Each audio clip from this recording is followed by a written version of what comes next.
In and we're on and we're live.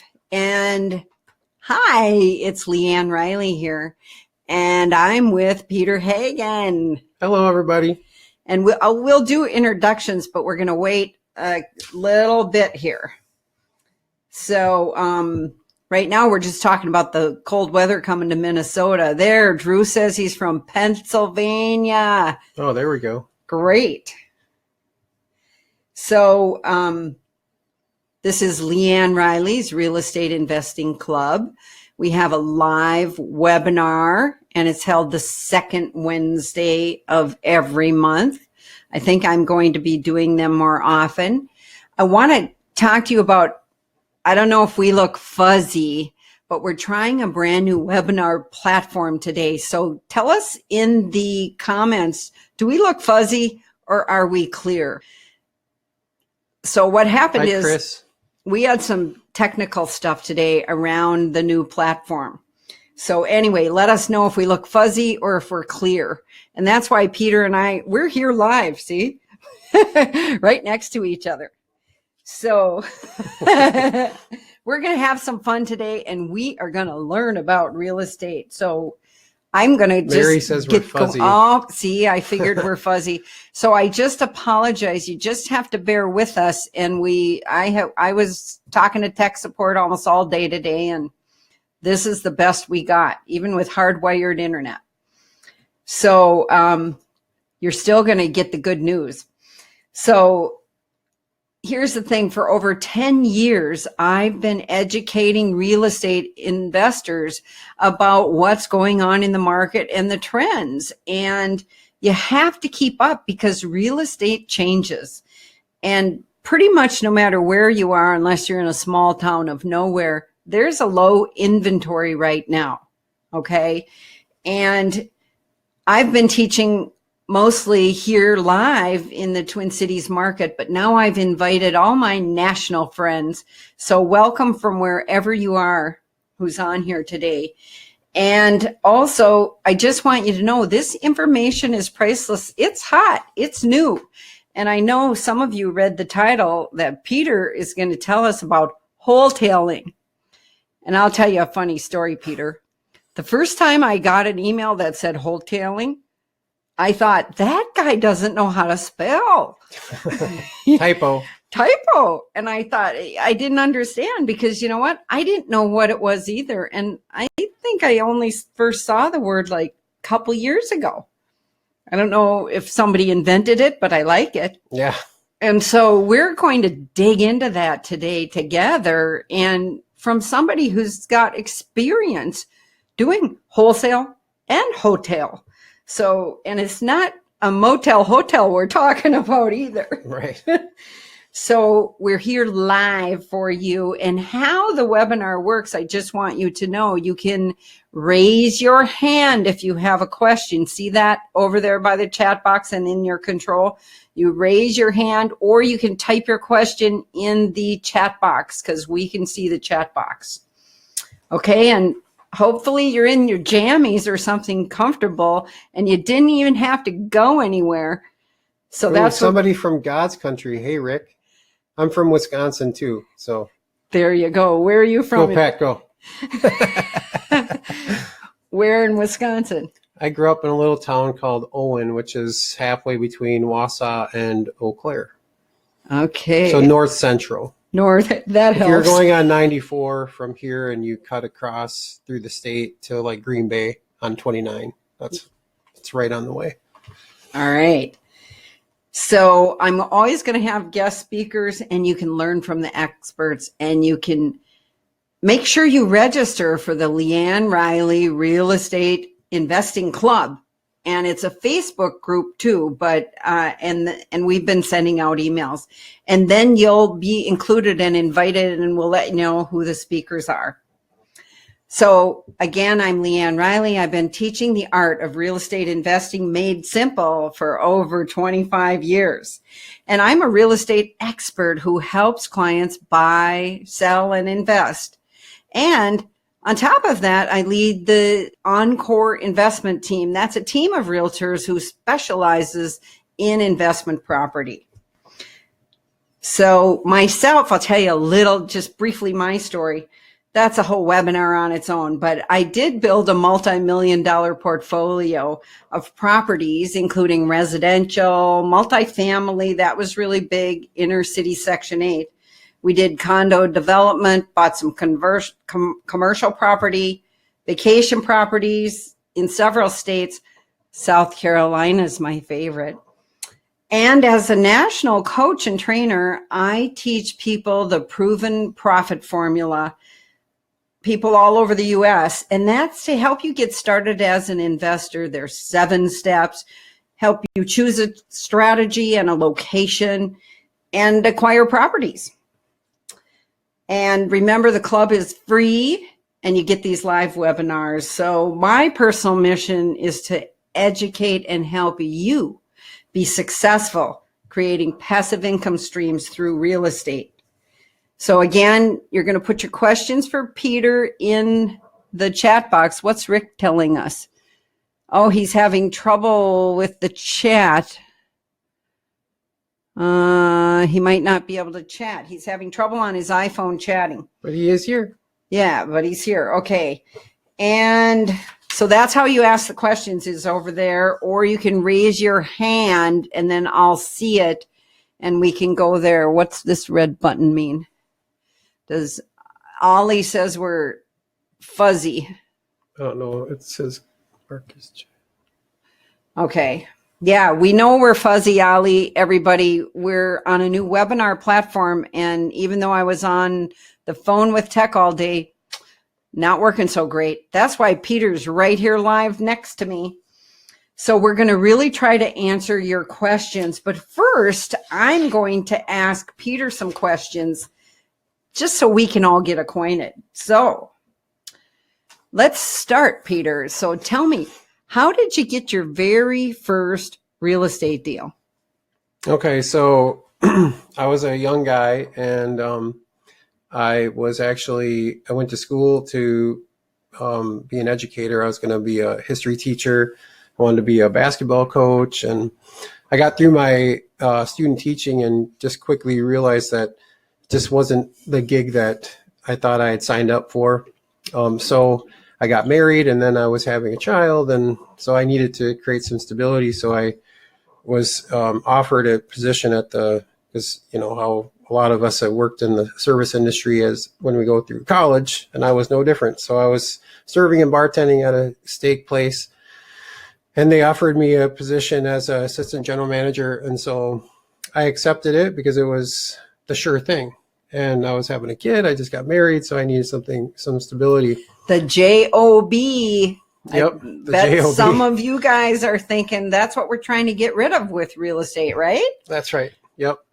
So soon into that position, I started reading books. I read a bunch of the Robert Kiyosaki books. And, you know, once I did that, I felt like I had this aha moment where I was like, oh my gosh, this is like a whole nother world that I kind of knew was out there, and I was curious about it. And my mom had, you know, been doing some business stuff for a few years.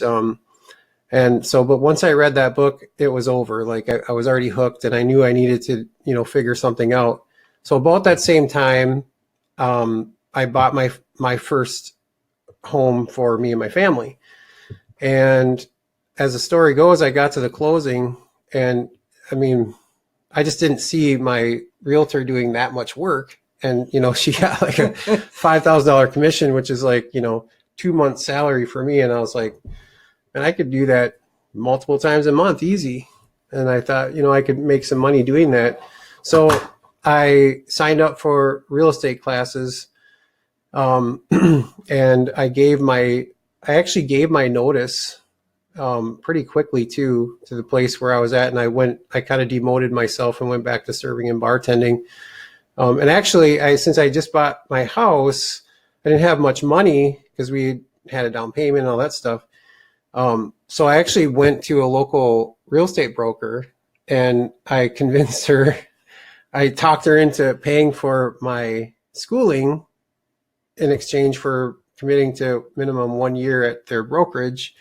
And then, you know, I would pay back the the fees or whatever out of my first commission. Okay, so you got her to front your Yeah. your classes to get his real estate license. That's So entrepreneurial right out of the gate, I right? was already using other people's money, right? Yeah. So I did. I got licensed, and I figured I didn't really know what to do. And they had training, but I don't know if anybody else has sat in on some of the real estate training, especially back then. I don't know. Maybe it's better now. I don't know what they do nowadays, but back then it was really vanilla. And so what I did was I borrowed some open house signs because I didn't even have money for open house signs. I borrowed some open house signs, and I literally printed out my name from a office computer and put it on there because I was like, well, I got to have my name on these signs. So, taped it on. And some agent in my office had a property in South Minneapolis. Well, I'm a farm kid from Wisconsin. I didn't know the city at all. And I had graduated from Bethel, so I was out in the suburbs. And I ended up at this open house in South Minneapolis. I don't even remember the agent name of whoever I was holding it for. I have no idea where it was. I couldn't bring you back there to this day. But so I'm in this open house, and a guy shows up, and he pulls up in a nice Escalade or whatever, and he walks in, he's looking around, and it was clear that this property wasn't for him. And so we just started talking because that's what you do. I mean, you got to get to know people. That's why you're there. Yep. And it turns out he was a real estate investor, and he was looking for properties. Well, I had just happened to get an email from an agent out of not my office, but another office in our system. And this gal had this property in North Minneapolis. It was a converted duplex into a 5-bedroom house. And it was available on a contract for deed, low money down. It seemed pretty cheap. So I told this guy about it, and he was like, let's go look at it. You're like, okay. And we had kind of hit it off anyways, but so we go over there after my open house. I met him over there. I don't even know if she had a lockbox. I don't even remember that part of it. Anyways, we ended up looking at this house, and it was in honest to God, it was in the worst neighborhood of North Minneapolis. And I didn't know that though. And so as the story goes, literally, I ended up making an offer on this house. You did? With the guy. Oh, with the that guy. I had just met. And I just had I had a newborn baby at home. And I just met this guy, and I basically came home and said, honey, guess what? I bought a house. I bought a house. Oh my. I mean, and you can't even make it up. And that's how I bought my first house. We got it with little or no money down on this contract for deed. This lady just wanted out of this house, and she didn't know what to do with it or something. I don't even know how she had gotten it. And so we ended up fixing up the house. And I think we both put in, I don't even know how I got the money. Maybe he fronted it or something. Maybe he paid the money and you did the work. I don't remember. But anyways, we fixed up the house a little bit, and then I was able to get good credit. So I refinanced it. I pulled out, I don't even know how much money, a whole bunch of money. And I think maybe it was about 50,000. Ooh. And so we split that up, and then I retained the property. I rented it Section 8 for $1,600, and my payment was $700. So I held on to it for 4 years. I made money in the front. I got it with little or no money down. I refinanced it, pulled money out. I cash flowed $800 a month or something like that. And then when I sold it for $184 because the market was going stupid. Gosh, yeah. So I made another, I don't even know, 40,000 on the So back. you made a lot of money on the first deal. And it sounds like you kind of stumbled. You'd read the books, but you sort of stumbled into it, and you trusted that guy and said, okay, let's buy it. Yeah. And here's the funny part. That guy is now one of my closest friends. He's an ally. We've been partners on many more deals. I represent him. He still buys and sells properties. I still sell properties for him. We still do deals together. So it was, and I don't expect everybody out there to have a situation like that. But what I can tell you is that you have to be ready. And when And what I mean by that is you can't just sit on the sidelines and keep getting ready and education. At some point, you just need to pull the trigger. Now you have to go in eyes wide open, but you have to be ready and you have to be able to have the courage to pull that trigger and do it. Yeah, you do. That is critical. And you have to take that risk, because I'm sure when you went home that first, after you went to an open house and you came home, honey, I bought a house. What? Believe me, I was in big trouble. You were in the doghouse. But then when we got all that money, I mean, that was like, that money that I made on that first deal was like more than I had made the year before, the whole year. You know what I mean? Wow. Yeah. And you got it on one deal. Yeah. And I mean, and that was the refi part. And here's the thing too about being ready is you never know what that one deal is going to turn into. So that one deal has literally turned into hundreds of thousands of dollars of revenues for me over the years, over 18 years. Wow. That's a cool story there, Peter, isn't it? Getting the first deal. Now I want to ask sort of a harder question. We are going to get to the Wholetail, but first we're building. How did Peter learn what he knows? So you've been doing real estate for about 18 years in one way or another. And he is a realtor too here in the Twin Cities, but mostly on your own deals, right? Yep. Yeah. That's where the wholetailing comes in. But I'm wondering, people ask me this all the time. What was your biggest mistake you made so we can learn from it? So what I'm going to do here is I'm going to just kind of set up general parameters for this, and I'm not going to go into like the nitty gritty.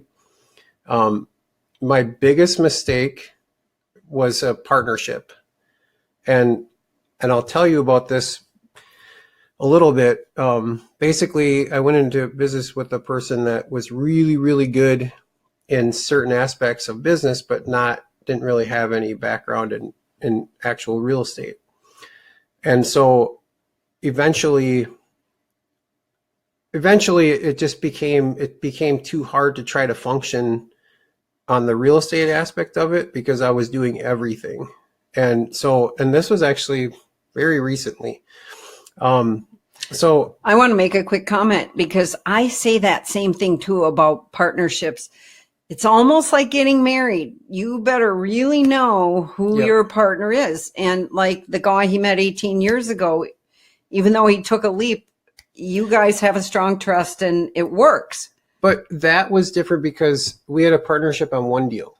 Yeah. And that's pretty simple. And I think it's kind of easy to go into even like a joint venture or something with somebody on one deal. Okay. But when you go into set up an actual business with a business plan and like hire a tax attorney and like do all these things to make a legitimate business, and you get in with the wrong person, like I guess I just can't stress enough that you need to vet who you're going into business with. You need to have defined roles, and you need to have you just need to have everything set up properly. Yeah, definitely. And I didn't, and I was honestly, I was too trusting, and it came back to bite me. Luckily not that bad. So, I was able to move forward, and, and I'm in a good place now, but, it took a few months of, doing some troubleshooting and some cleanup. But as they say, what doesn't kill you make you stronger. And that's what I can say sitting here today is I know a lot more. I think I'm a better business person for having gone through that. And I'm not completely out of the clear on it. I got a couple of properties still that, I need to unload, but we're in the process and we'll get that done. So, and then you'll be in business just by yourself. Yeah, I've already started buying and selling on my own. I did one cycle already on one property, and then I've got one that we filmed in it last week. Was that on here? Nope, we didn't have it on. Oh, okay. So you can tell us about it. Yeah, so that one is, I've got an offer coming in. I had to do a pretty big price reduction. It was either that and I do have my contractor ready in case this offer doesn't come in where I need it to, because I might need to do a little more work. About it. It's a nice house, you guys, in St. Louis Park. Yeah, tell us. It's a beautiful house, and it's in one of the best neighborhoods of St. Louis Park, bordering on the country club. It's right down the road from some of the popular lakes, right in Minneapolis, just over the border into St. Louis Park. I bought it. It had been kind of a hot mess. It sounds like, and I don't know the whole story, but it sounds like there was quite a long legal battle between some siblings, which I've seen before. Actually, you see this quite often when you buy a lot of estates. I've actually broken up fights at closing tables between people on a couple different occasions. So you just never know. Whenever you think you've seen it all in this business, trust me, you haven't. And I can attest to that because I've seen some crazy things. But apparently this one went on for like 6 years. And eventually the court ordered them to sell it. And an agent friend of mine, and that's how I get a lot of properties, by the way, is through realtors I know, by the way. So take a note. I've got really good, strong relationships with realtors. Actually, you know what? I'm sorry to go off on a tangent, but here's another funny story about this particular deal. So the lady who is the agent for the people who are probably going to make an offer has a seller who needs to sell as is and sell fast. And so she called me today. We haven't even done a deal yet, but she's like, well, I just thought of you. You did this deal, so maybe you would want another deal. Yes, I do. When can I look at it? And it's in another really good area of the city. So it's funny how, and this again, like being ready to take one deal. I mean, LeAnn, you can probably attest to this. Like when you do a deal, you almost always stuff always happens after it, and it's almost never one deal. Like you end up getting 2 or 3, and like if you set up a web or some kind of a, I don't know, like a flow chart or something on like one leads to another. Like it's amazing. Absolutely. Like I probably have deals from the early 2000s that still lead me to deals today. Yes. Not kidding. And that part of that is also, though, treating people right, doing things the right way, being a person of your word, not burning people, doing, say what you do and do what you say every time. I mean, sometimes honestly, it costs more money to do it that way. And like right now, even in the situation I'm in, like, it's costing me money to do things the right way, but I don't know what else I have if I don't have my word. So I have to do that. It's worth it. Reputation is everything in this business. Yep. And that's how come the deals flow to people like us, because they know that we're going to follow through all the way to whatever that the agreement is and get it done. So I went off on that long tangent, and I'll go back to this house in St. Louis Park. So I bought the house for, should I say numbers and stuff? Maybe not, because it's not under contract. He probably can't. You have to tell us about a different one that happened already. Yeah. So but I got a good deal on it. I've got, I fixed everything up, and the biggest thing I did on the house was change the paint color. I know it sounds kind of remedial, but the entire house was Smurf blue. Okay, Smurf blue and Smurf. Oh, remember the Smurfs? Oh, the Smurfs. What color is it now? Now, my designer gave me a little color pattern. It sounds simple. It's just gray and white. And then I did some cedar on the front, and it sounds simple, but you have to use the right tones. And you do. You can't go too dark. You can't go too light. So. Notice how he said my designer friend, like you have to have the right people on your team if you are going to be a fix and flipper, to not overdo it, to not underdo it. Right. There's a just right in the middle spot, right? Yep. And honestly, I'll say this much. I really went hard back and forth on one particular part of the property, and you've seen the property. Yep. So you know what I'm talking about, the little bathroom upstairs. Yep. And I just had so much pushback on it. Well, now it looks like somebody is looking past that finally. but I'm 40 days on the market, and really this thing should have sold in the first week because it's in a really great neighborhood and it's a beautiful house. There's one little part of the house, and all I did was lipstick it, and I should have just opened that up and created, because it's a half bath, it should have a shower at least. And then the funny thing is, when I met with my contractor today and I found out the cost, I was like, it's not much, right? I was so mad at myself. And, here's the thing, 18 years later, I'm still making mistakes. I'm still learning. And, I say often, the day that I stop learning is the day I just have to quit. And, you were talking about trends. You have to stay up with the trends. You have to understand what the market wants. And even the market during the second half of this year has really shifted. And even though it really looks like, statistically, it looks like a hardcore seller's market, but it's not really.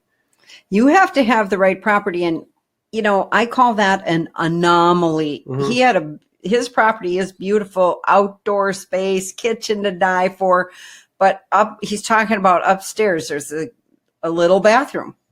And you're right. I have a high-end property right now that's been listed. And oh, yeah, we talked about that. Yes, mm-hmm. The little bathroom is killing that one too. And then when I found out the cost to redo it, I just, like I said, I was just kicking myself today, because I probably have, by trying to save what ends up being probably between $7,000 and $10,000 to do this, will probably cost me $20,000. Yeah. Did you catch that? So had he have done the work, he would have sold it quicker. Yep. That time is money here, and he wouldn't have had these objections, and it would have been done, and that wouldn't have been why nobody. Because I would have got a higher price, and I would have higher saved, price, yeah, quicker $1,000 of interest. Yep. Okay. We're going to get to, so we all have made mistakes, all of us, right? But I want to get a little bit to this wholetailing now. Oh, sure. Can you, so that house was a fix, mm-hmm. and a flip, mm-hmm. that house. But you have wholetailed a bunch of houses. Mm-hmm. So tell me, what exactly is that? So I'm sure everybody knows what wholesaling is. That's where you get a property under contract and you basically sell the paper. Right. You never really own the house. You just have the paper on it, and you sell the piece of paper and somebody else closes on it. And let me premise all this by saying I think wholesaling is a good business. And I think that you can make good money in it, and you can be successful. And especially when you don't have the relationships built and you don't have much money, this is definitely a great business model.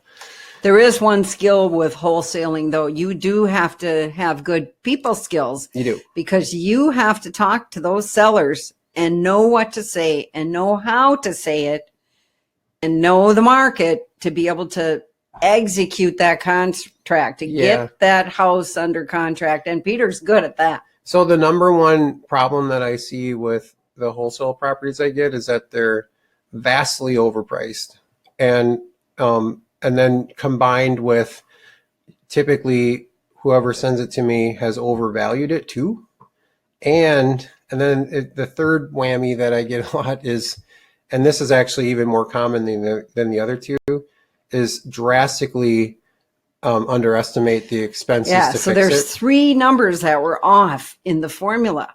They valued it too high, the after repair value. They're wanting too much over what they probably got it under contract for, or maybe they paid too much in the first place, mm-hmm. negotiated too high, and now they underestimated the rehab cost. So, and in order to get the right offer made, you've got to understand first the full value of the property, and then second, you have to do a good job of estimating what the repairs are going to be, and the holding costs and different things like that. And you're probably using other people's money. Lots of rehabbers use hard money, and it works great if the numbers are right. Right. And if you can turn it fast, typically, because I still use like private money, and it's expensive, but it's easy for me. and because I have good relationships, I can show, one of my guys a house and they know that I'm good with my numbers. And so typically it's just, yes, let's go. Okay, I want to remind you, put some questions. I see we got a question here. Do we need an interior designer to help figure out what renovations to do, or how do we know? I don't think you need an interior designer to figure out the renovations. You may need a contractor though. The Okay. interior designer is really just going to help you choose finishes and like colors and like that kind of Tiles stuff. Yeah. and things like that. Yep. But But a contractor can probably identify, okay, does the electrical box need to be replaced? Is the HVAC system shot? How's the roof? Those types of things. And a lot of times what I will do is I'll err on the side of caution on when I'm doing my estimating. So like, sometimes it's very clear. If there's a bunch of shingles missing, chances are I'm going to have to replace the roof. If I can't get the furnace to turn on, yeah, probably needs a furnace. There's sometimes it's really obvious. Sometimes it's not as obvious. So then you need to have a contingency in there for some extra things. So typically I'll add 5 or 10% on to whatever I have for my rehab cost. Okay, so we know Peter likes wholesaling, but Oh yeah, we need to get the wholesale. We gotta go to the wholesale. Yeah, what and the I know, heck is wholetailing? So, and I'm only talking about wholesaling because then you'll have a better grasp right, on because that kind of wholetailing comes is. first. So the thing let me back up because I just need to say one more thing about wholesaling. All right. And when you wholesale, in my opinion, at least, I feel like you don't have control of the property enough in order to really maximize out what you can make on the property. And so, I've worked with other investors who do the same thing, and I've taken on, and again, like sometimes I don't have to try to reinvent the wheel. I look around at what other people are doing and the trends, and I'm like, oh, that's really smart. So wholetailing is basically like wholesaling. You're going to buy it, but instead of selling the paper, you're actually going to close on the property and you're going to purchase it. You're going to own it.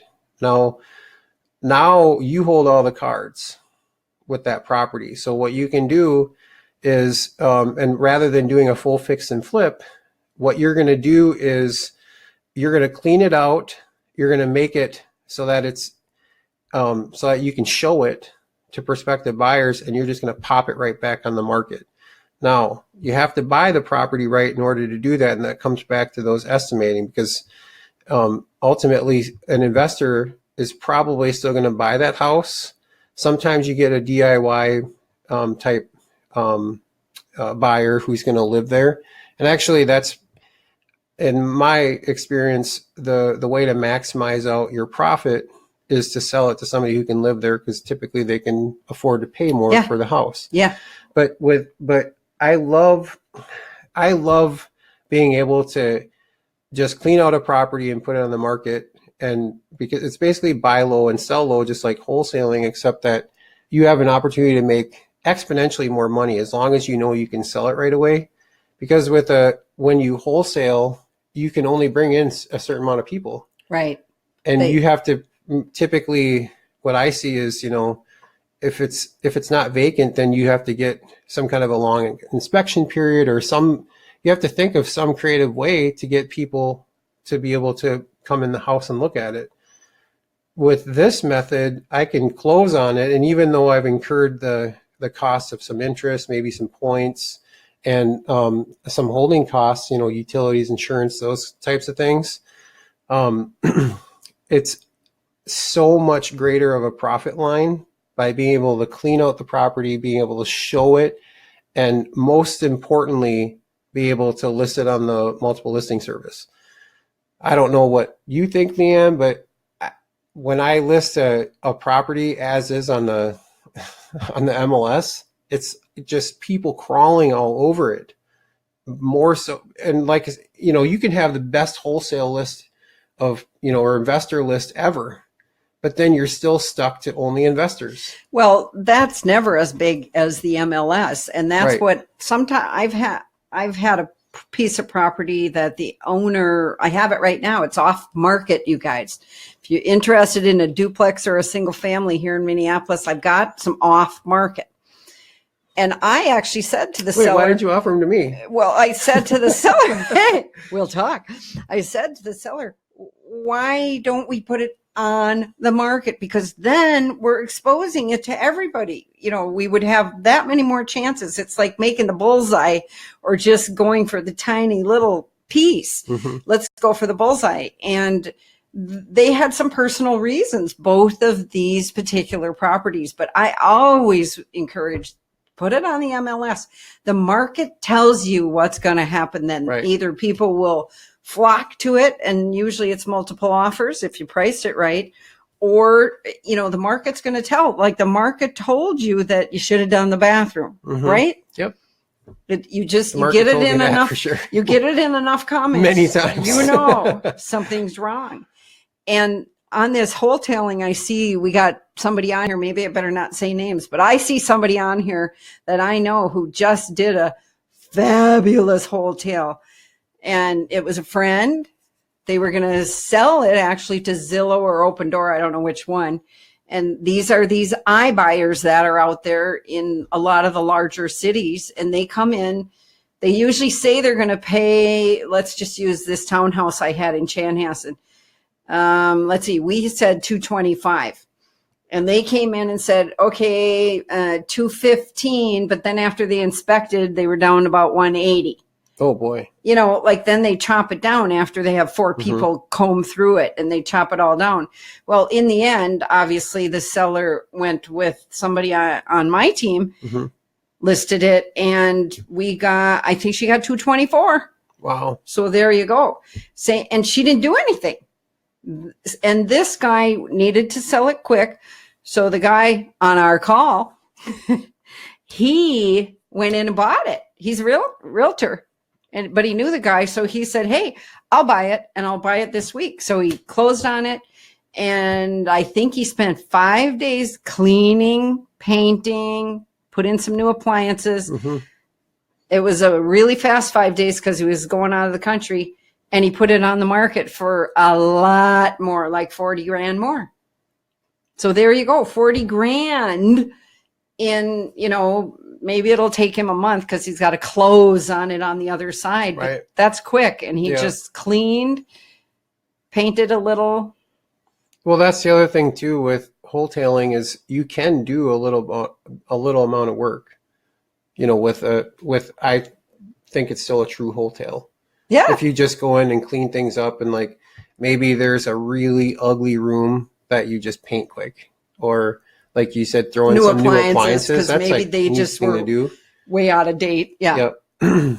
So, but I mean, if you negotiate a deal right on the front, then you should be able to have some options of wholetailing, you know, a light remodel or even a full remodel. Okay, now we got some good questions from everybody. How do you decide what neighborhoods to buy for fix and flip? So I think generally speaking, I don't know, like I've been doing this long enough that I just kind of know, but like kind of intrinsically, like I know the neighborhoods that will sell and maybe some that won't sell as fast. But generally speaking, like in our market in the Twin Cities, as long as you're within like the third tier, how I look at it is how big is my buyer pool? So if the farther you get out of the city, the smaller your buyer pool is. Yep. So as long as that's why I prefer city properties, because you know that there's going to be a long list of people looking in the city. Big buyer pool. So that's where your biggest buyer pool is right in the urban areas. Absolutely, in the city. First tier is those first suburbs, second tier, third tier, you know, but you're right. If they have to drive an hour to work, that's getting far out. Yep. And the exception to that is like vacation type properties or like cabins. So, I mean, but I don't really recommend doing something that's really far away for if you're a newbie. Try to get something that's close to you that you can manage, quite Yeah. frankly. Yeah, especially if you're starting. Okay, and then we say, Wasim is asking, are all your leads from realtors, or what else do you do to generate leads? And he's asking in the Minnesota market. Okay, so something that I've done over 18 years is I've just kind of branded myself as somebody who buys properties. So people know that I buy properties. So the nice thing is at this point, I usually get phone calls weekly with something I can go look at. And I don't always get it, but more often than not, I do if it's truly a property that, qualifies and there's a motivated seller. Usually I get it. One thing Peter's really good at is he knows how to talk to that person. We sometimes in trainings call it desperate Susie, someone who wants to sell for whatever their personal reason is. You do have to know how to talk to them and really be there as a problem solver, but do it with integrity, like Peter said. And if they can trust you, then they, sometimes you can offer less, but they trust that it will happen. You're helping them solve their medical issue or whatever it is. Hopefully they're getting some money so that they can move forward somehow. Yeah, the best scenario for people isn't always the highest price. Sometimes it's the terms you give them or just them working with somebody that they believe that they can trust and that they believe in. I created a program when I was sales director at a local company called the Art of the Heart. And really, the whole aim of the Art of the Heart is to understand how to meet people where they're at and create solutions, create win-win scenarios rather than just going in and demanding properties, kind of with, used car salesman techniques like, buy today or else the price is going to go down, or, you know what I mean? Stuff like that. I just have never used those type of kind of propaganda type stuff. I just don't believe in it. And I don't feel like I could sleep well at night if I went in and just, played those games. I don't play games with people. Instead, I try to just listen. A big thing that I preach a lot is, and actually I just saw that there's a book with the same title and I want to read it. It's called Shut Up and Listen. And that's what I talk about, because honestly, most new people, especially, you get in front of somebody and you talk yourself in and right back out because you just keep talking. And what you need to do is sit and listen, and see, by listening to people, you validate them. And you also, you'll hear everything that you need to know to assist them in whatever it is their goals are. And then that's one of the first things I ask people is, what are your goals? Like, what do you need? Tell me what's happening. Like open-ended questions so that people will just open up and tell me, and trust me, they'll share it with you. And in that way, you can actually help people to get down to the bottom of what you need to do so that you can be successful and help them. Yeah. And that's really what they need. So really what I hear Peter saying is, it is about networking, to answer your question. Like, he's been networking for years. Mm-hmm. And that's even why I run a club like this. It's all about networking. It's the people and the relationships that I've built over the years. I get deals across my desk every day, all day long. Yep. But the same thing, they have to be good deals. I don't pass them all on, because sometimes it's like, there's, you can tell. Quite frankly, I get leads all the time, or referrals or whatever, and it's like, no, you should list your house. Yes, and sometimes that's love the that answer. kind of honesty. Yeah, and sometimes I've gotten those listings, and sometimes I don't, because maybe I got it as a referral, so from an agent. So then obviously I'm not going to list that house. Yeah, the agent should list it. Yeah, and list it. You know what I mean? But there are a lot of times where I've just flat out told people, like, you've got a nice house. It's in a good neighborhood. And if you can handle the stress of going through the listing, then do it. Now, there are times where people have that house and they should list it and they can't. They've got a health issue or they've got whatever. And then you just try to be as fair with them as possible. And well, maybe that's where Zillow and the iBuyer companies could be helpful. And us as realtors, actually, if you did want to sell your house really, really quick like that, we can facilitate that too. Yeah. That's part of what we do. So now we have another question with wholetailing. Let me talk about leads for a second. Oh, one more about leads. And I'm just going to say this really quickly. Something that I haven't done yet is I really haven't utilized social media.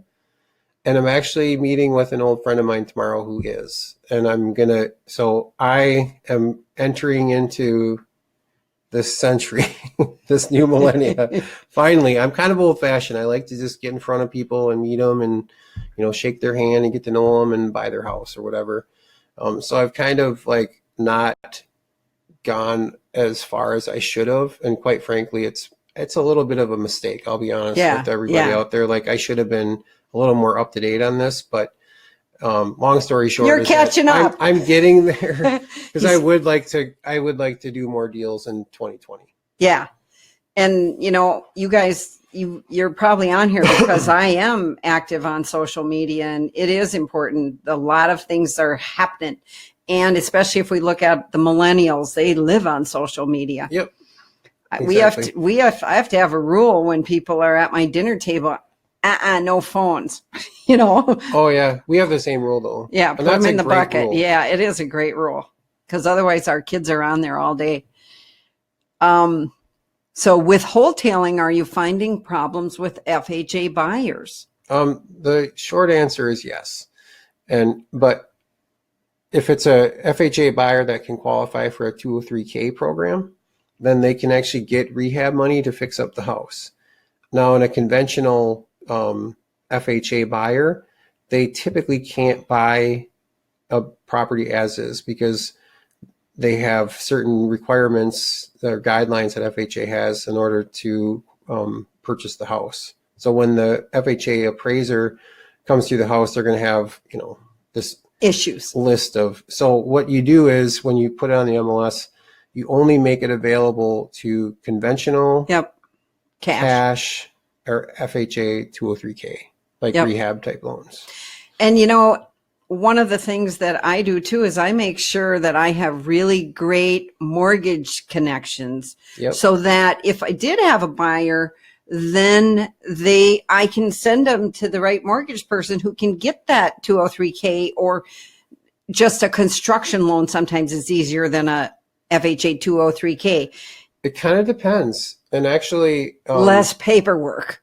So I have a good friend. Yeah. And he's the number one FHA 203K person in the state. That helps. So I can refer you to him. He's really good and he makes it so easy and he can close them fast. That's 30 what days you need. Or less. That's what you need because again, see, it's about the networks that we've built. That's why it is. And it makes real estate investing easy for us veterans because we know who to call. That's what I call in my 7 steps, your power team. Mm-hmm. We have big power teams.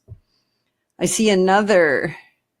Funny you brought up social media marketing because the Wasim here has a social media marketing company as well. Oh, he's offering help. Hey. You should send us a link or something so we can find you. Yeah. We can't find you. We probably can in the you could send us your info. So that is great to know because I have heard from some of my clients, particularly when I sell them an investment property, Facebook Marketplace is the new place to put your for rents. Yeah. And boom, there, the one guy, he bought it, put it up on there, and that afternoon, 20 calls and had it rented. Yeah, Facebook Marketplace is the new Craigslist. Yeah. That's what I've heard anyways. Well, and I have another friend who's a real estate guru, and he sells a course actually in how to find wholesale houses now through Facebook Marketplace. Mm-hmm. Pretty much is what it is. Yeah, actually, well, I kind of forgot about that because I've actually done probably 3 deals this year. Just from finding them on like local. Oh, on Nextdoor. I like Nextdoor too. No, local, like, those little website or those Facebook pages that are closed only for like real estate Oh, professionals. the groups. Yeah, Yeah. I have there's people in there that go in there, and you guys aren't licensed, so maybe can't. So I have utilized some Facebook for that. In fact, I did a wholesale deal not long ago, a true wholesale where I just sold the paper. Oh, okay. But it was a perfect deal for it, and I still made bank on it. But see, you know what's great about Peter? See, he knows the numbers by heart so easily that he can. It's like me. When I get an email, I just look, oh, ABC, that one's off. I know. And he knows the numbers, like when he sees the Facebook ad, oh, that one's worth a phone call. I'm going to call quick and see if I can put this together. Actually, I should talk about that deal for a second. Okay. And so the deal came to me through this Facebook page where realtors put on their like coming soon type properties. And I have it set so that I get notifications whenever somebody posts something on there, because once in a while something hot comes on there. So back, I think in like August, this guy posted that he had a property in a super hot area of South Minneapolis. Okay. And as soon as he put the address up, I knew right where it was. And then he put the price up, and I was like, oh my gosh, what the heck are they doing? So like you knew right away the price was one, and he put his number up there, so I called him, and he just happened to be a person. Like a lot of times, whoever gets there first, like people kind of honor that, and that happens. By the way, that happens when you go out and meet with people too. And the reason why I'm telling you this is because I was really aggressive, and then he wanted to let like 15 other people go through it, and he was like, no, we have to clean it up. And I was like, let me just create a solution where you don't have to clean it up or do anything. And that's what I did. So they ended up being able to sell the property for the dollar amount that they wanted, because it was such a good deal. I did actually negotiate it down a little bit. Now I think about it.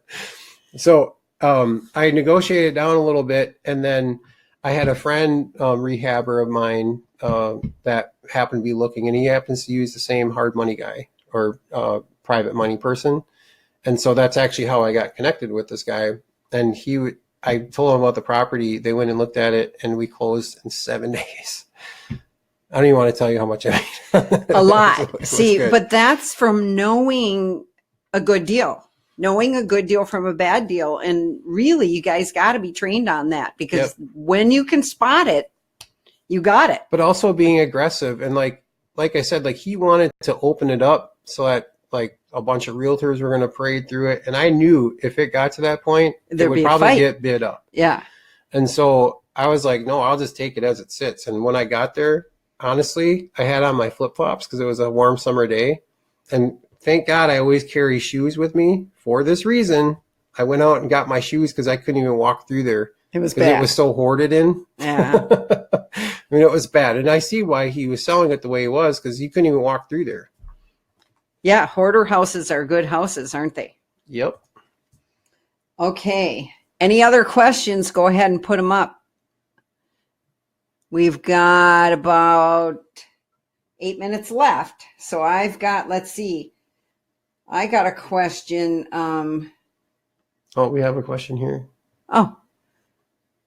Okay. For someone who's new to flipping or wholesaling, what would you recommend I do to find good deals? And he's asking, what's that first one mean? Dialing for dollars, cold calling, text, blast, county records, what? What would you say? How is he going to find good deals? He's new at it. I think like county records or like foreclosure notices are probably the best way to go. Or you could even see if your local city has like tax forfeited land, that kind of stuff, like Minneapolis has. Well, they used to have an auction. Now I guess it went away.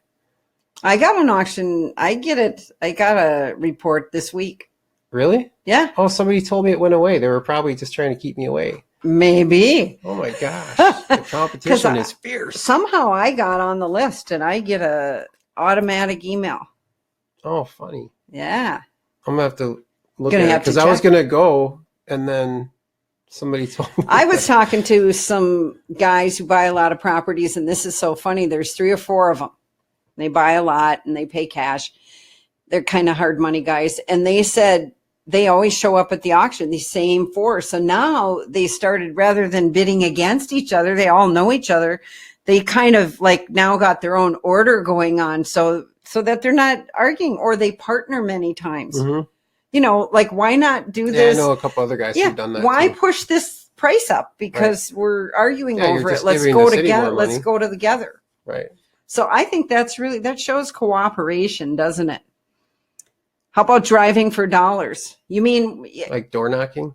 Or just driving through neighborhoods? I like the driving for dollars because sometimes, I mean, I notice houses, but you know what I don't do, what Peter does, I just gave him one that I knew the other day and said, hey, chase after this one, because I don't go talk to the sellers, and that's not my area of expertise, but it is his. So I said, I found her too, but she hasn't responded. So I'm gonna have to. You're gonna have to. And door I am knock. very interested in that. Property. You have to go door knock over there. This is probably not far from here. No, it's not. Yep. So okay. Richard wants to know, should you start real estate investing with a single family or 2 to 4plex? You know, my answer to that is either can work, but I do like duplexes and fourplexes. For sure. It's Especially in this economy of market. scale. Except what, you know, I sell a lot of duplexes and fourplexes, and believe me, the prices are up there right now. Really high. But not all of them. You have to really watch, and you can scoop in. Hey, I got that duplex in St. Paul. You know how much it is? $175. It cash flows $7,500 a year. There's tenants already there. That is decent money for $175. Yeah. What I'm going to say is, don't overthink that, Richard. Richard Silva is the one who asked that question. You take, if you find a good deal and it's a single family, take it. If you find a good deal and it's a duplex, take it. If it's a triplex or a fourplex, grab it. Because it doesn't really matter. If it's a good deal, it's a good deal. I really think that's so true, because I was out hustling for my son. You know, he's trying to buy his first house, and incidentally, he's handy, working for a property manager. And I was out looking this weekend and I found one. First I toured it, but guess what? I'm not a contractor, even though I know a lot. So I could figure out the rehab, and I figured it out. And I love this because I brought a contractor through there. I was spot on. I was right there at his number. So I thought I got the formula. But then I couldn't get my son in there till Sunday when he wasn't working, and we liked it. And we were there about an hour. And then we left, and I was going to write the offer and had it all figured out, had it keyed up with the realtor, everything I'm supposed to do, right? And we went to have, I love this story. This is how the universe works when you have integrity and you're authentic. So it's Sunday brunch time, and we look for the greasy spoon in Shakopee, this was. And we go into the restaurant, we're walking in, and a guy stands up, hey, LeAnn. And it was a contractor friend of mine. So we sit down, have breakfast with him. He's rehabbing a big project like 6 blocks from there.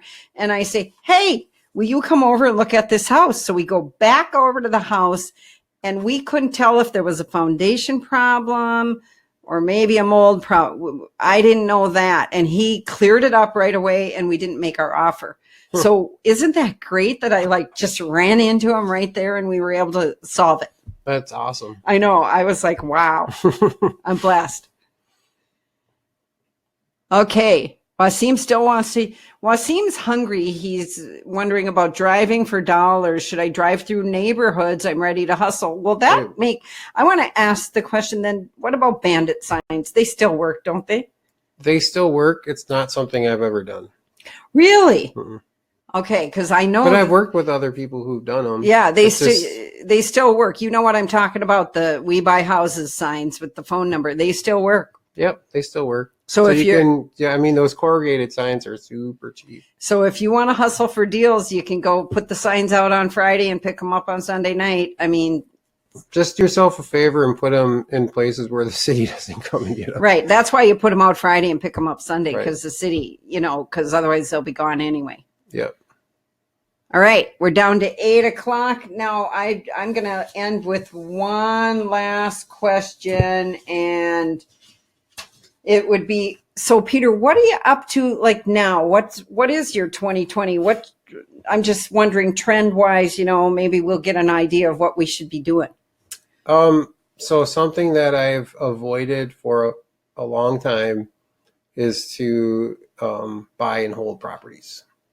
And that's about to come to a screeching halt. I love that, Peter, because buy and hold is the way, and you might have to do these other things to get enough money to get there. Yep. But that's where you actually earn the passive income. Yep. So I've avoided it for too long, and kind of under the guise of, I'm better at fix and flips. I know what the numbers are better, blah, blah, blah. But the reality is I get so many properties that come across my desk, and a lot of these would be good buy and holds, but they're not good flips. So I need to stop giving those away, and I need to start getting those ones and getting them long term. The one strategy I teach a lot is it's really buy value add. So you buy something that needs a little work, not like a lot of work, but a little work, such that you can raise the rents to the good market rate rents. And you can really cash flow well, and you're set. Get some 2-year leases locked in, and you're good. And I just happen to have a really good friend. Well, actually, the guy I did my first deal with. Oh, way back. He's gotten into some like group home type stuff or like sober living. And so he wants me to like find properties. And hey, so I know I think it's in Rochester, a big sober living for sale. Oh, do you really? Uh-huh. See, we just have to talk. Just never know where you're going to find a deal. Never know where you're going to find it right on the webinar. You never know. Yeah, because remember, I got those too. So I just want to thank everybody for being here today. And oh no, I got one more thing I want to show you over here. Let's see, where is it? I have, for anybody who's interested, right there, I put it up. I have a free training that goes over the 4 core strategies of real estate investing. And if you click below right there, where do they click? Oh, I got to go publish. Okay, wait a sec. There it is. There. Click below for the free training. And then it's a webinar, but I go through the strategies and what's working today, some numbers, some formulas, all of that. So anybody's welcome to go on that free training and learn some more about real estate investing. Wait, can I click on it? Okay. I told you guys, I'm always looking to learn more. That's right. I'm always learning more, you guys. So thank you so much. And, if you missed we'll put this out. The people that aren't here, they're going to get it. And thanks, Peter, a lot. Yeah, I learned some things, and I'm excited because everybody who was on here stuck with us. That means we had some good details here. So thanks so much, and I'll see you next time. Okay? Bye. Goodbye.